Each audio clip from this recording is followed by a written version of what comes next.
Okay, there's been questions about, hey, the theory of shortening tissue. Well, because like on some exercises they're figuring, well, what's the other thing I have to shorten? If you do it that way, you may confuse yourself to some degree. But I want to put it in as simplistic terms as I can, but also remember that theories are meant to be poked holes into.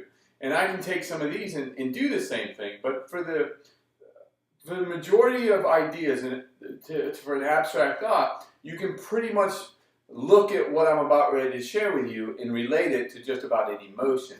So if I can't abduct my arm, it means this tissue, and that tissue runs all the way from my feet all the way up here, right? The tissue doesn't like to lengthen. I don't know where it is that it's being pulled from, all right? So how will I shorten this?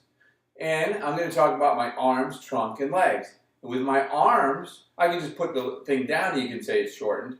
And maybe that heals or maybe it doesn't. But lifting this arm up lengthens here, thereby shortens this one. This is being lengthened, that's being shortened. So it looks like we're exercising, or it looks like we're treating this side, but we're exercising this side to shorten this tissue over here. Also, I could side bend my trunk here. That shortens this tissue. Okay? Or I could abduct this leg, which shortens that tissue. It's as simple as that. So if I don't like to lift my arm up here, what could be holding it down? Anything to the front. I could lift a leg to help shorten it. I could flex over and help shorten it. Got it? If I do a motion like this and it doesn't like it, how can I make this work now? All right? You might think, oh, what am I doing? But if we come over here, whatever wasn't liking it over here, right? This is maybe elevating things. Now this, on this side, all right? Over here, it's elevating over here. You can feel it in the trunk. And maybe it's depressing over here, compressing. Got it? Now what people get confused on, well, what about when you're doing weight-bearing stuff? How does that do it?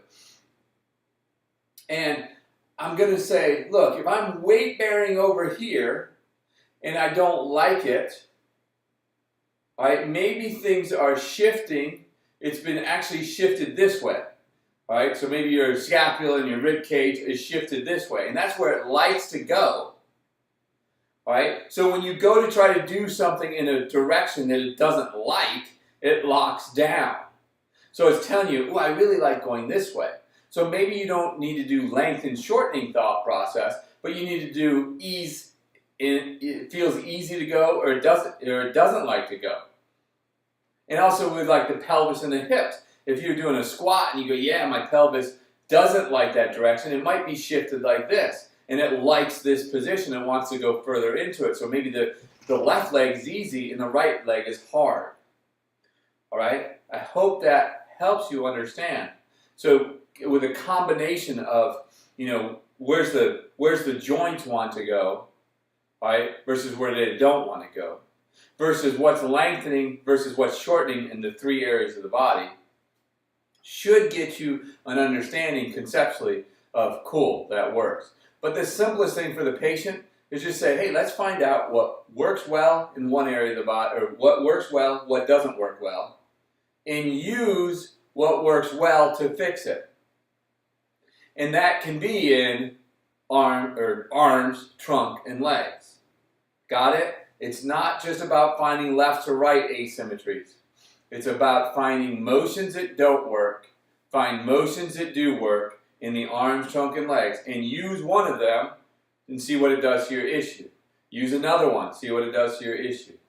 And we've systematically shown you how to do that when you use TMR. Okay? Hope that helps.